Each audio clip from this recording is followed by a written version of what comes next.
Hi everybody, Dane Hatcher here with Service Thread with a quick tip on the Class 7 SWOG machines. I wanted to go over how to keep these machines clean, therefore oil going to their correct places and nothing damaging the machine or causing thread or machine sewing issues.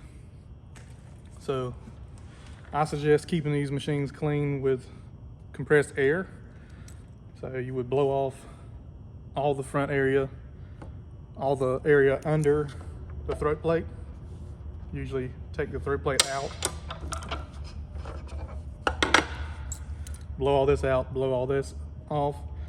The rear of the machine does not typically need to be cleaned because thread does not run through there and cause lint buildup. What you want to clean off is lint buildup and excess oil. So blow all this out, wipe it down with a rag, oil it again, and you're ready to go for the next day or next time it's going to be sewn. Also, on some kind of schedule, perhaps once a week, remove the race and take the plates apart, clean between them. That'll reduce skipping issues because thread or debris can get between the plates and cause issues. Again, anywhere the thread runs, make sure the lint is clean. Oil can get to where it needs to go.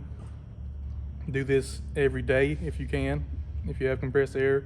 If you don't have compressed air, buy the little cans that you use to clean computers with. Keep this area blown out. That way you can see if there's an issue and get oil to where it needs to go. Again, this is Dane Hatcher with Service Thread, Class 7, keeping them clean. Thank you.